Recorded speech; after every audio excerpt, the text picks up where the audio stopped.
This actually happened one time when I returned home after acupuncture. Ooh, ah! I found this in my pants.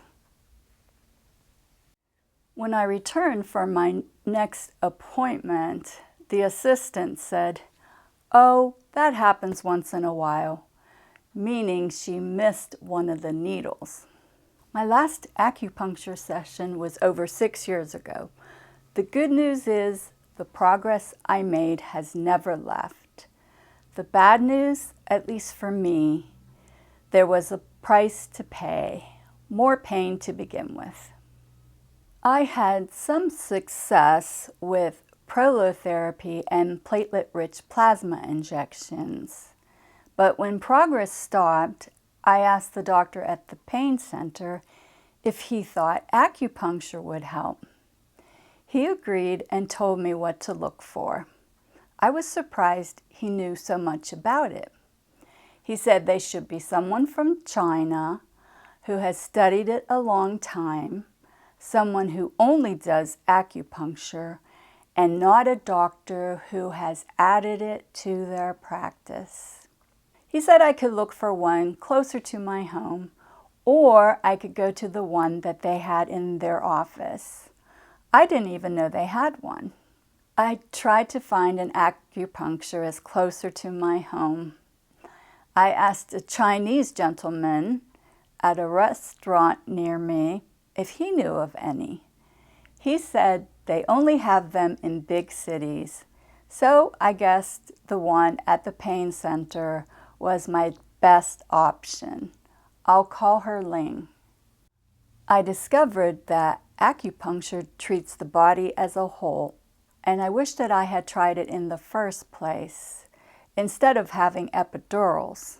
Prolotherapy and PRP, also known as platelet-rich plasma injections, only treat one area at a time, so they may be better suited for injuries, not pain associated with antibiotics, which is what I had.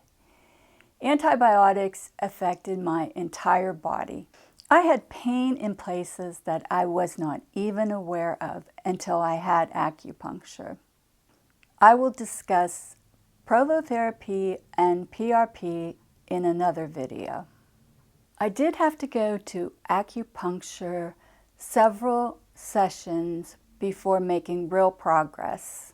You may want to inquire if you are taking aspirin or other medications.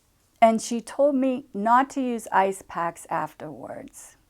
At that time in my life, I was using Ativan occasionally, and before every session, I used Ativan to help me lay still and relax. I wore a loose-fitting top and sweatpants, so the areas were easy to reach for the placement of the needles, and I had to remove my socks and shoes. It was nowhere near as painful as the other injections that I had, including epidurals, nerve blocks, and radiofrequency. However, I was uncomfortable. Some needles only hurt slightly going in, while others made me call out in pain. I've talked to other people who were also helped by acupuncture, including my husband, and it wasn't painful for them. Ling placed one needle in my forehead by the middle of my hairline, one in each shoulder, one in each arm below the elbows, two in each leg below the knee, one in each hip along the IT band, and one in each hip bone by the waist, where I noticed a lot of pain. She tried to make me as comfortable as possible, placing a sheet on top of me and a heat lamp close by. It was a little chilly with the air conditioning on and my bare feet. She left the room for several minutes. Soft, unrecognizable music filled the room to relax me. She came back to check on me, then returned later to remove the needles. I was relieved to find the needles hurt less coming out, and the slower they were removed, the better.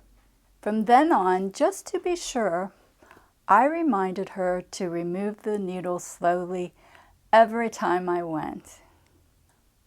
I was dizzy afterwards, so I asked her to get my daughter, who was in the waiting room, to help me with my socks and shoes.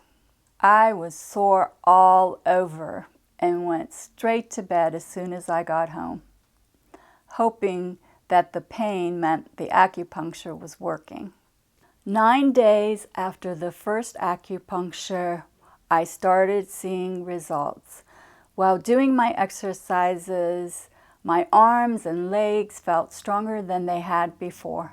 However, I was still in a lot of pain and discomfort.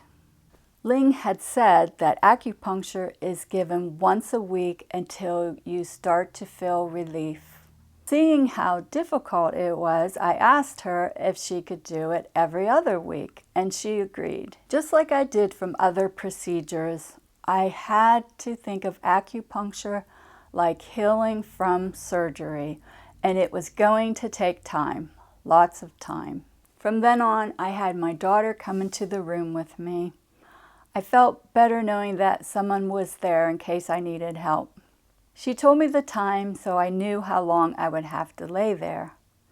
Apparently, the needles are left in for 20 minutes. I also asked my daughter to count the needles. I lost track as Ling put them in. There were anywhere from 13 to 20 needles each visit. Ling alternated the front side of my body on one visit and the back side the next. I would point out different areas where I had pain every visit. Ling said she couldn't do every painful spot at once because it would be too much for me. The days following acupuncture, I didn't feel like talking or being around people, which was so unlike me. Friends and relatives said I should quit going, but I could see a difference. I knew the pain wouldn't last, so I just held on. Ling said some people won't show any improvement and stop after a few visits. I asked her how much pain relief I should get, and she said it just depends on the individual. While searching for an acupuncturist after Ling left for personal reasons, I spoke to one who said that in China they perform acupuncture every day until you start to see results. I knew that Chinese tradition was not for me. Acupuncture cost $150 on the initial visit, then $100 after that. I did find a Korean doctor who charged $30 a visit if you qualified according to your income. He obviously was not from China, but his techniques seemed the same, and I had the same good results. I think acupuncture is very affordable, especially since it's not a temporary fix. We found my husband's acupuncturist online at the National Certification Commission for Acupuncture and Oriental Medicine. He was not from China, but my first acupuncturist was on that website, so we thought that we could trust him. Sadly, there were no quick fixes for the widespread damage done from antibiotics and cortisone steroid injections, also known as epidurals and nerve blocks. Injuries caused from accidents or falls may respond faster to acupuncture. For example, I developed a problem with my neck after I fell. I was in the garage and it was dark. I was trying to sit on my wheelchair. I completely missed, and oddly, afterwards, my neck started clicking, causing a lot of pain. It was painful to brush my teeth or turn my head. After one acupuncture session in my neck, I was amazed. It was gone. A year and 4 months after my first acupuncture, I had the final 17th and 18th sessions 2 weeks apart. I had taken a 5-month break before that. Acupuncture did not get easier the more I had because there were always new areas to be done. I had to stop going because the end result did not justify the means. Recovery time was just too painful. Besides, I began to realize that all the acupuncture in the world couldn't fix all the damage done from antibiotics and cortisone steroid shots. I think I'll investigate divine healing next. In the meantime, I will avoid antibiotics and cortisone steroid injections to maintain the progress I've made, or I'll be in worse shape again. I would suggest that you learn more about antibiotics and how germs become resistant, and to find alternatives to fluoroquinolone antibiotics, the most powerful antibiotics with the worst side effects. I made some videos on antibiotics that you may find helpful. And check out my reviews on epidurals, nerve blocks, and radiofrequency before deciding if these procedures are right for you. I continued to struggle with daily pain, but life was just easier after acupuncture. I had less pain. I could use my arms all day long. I was more productive. And I no longer needed to see the chiropractor after acupuncture. For that, I am so thankful.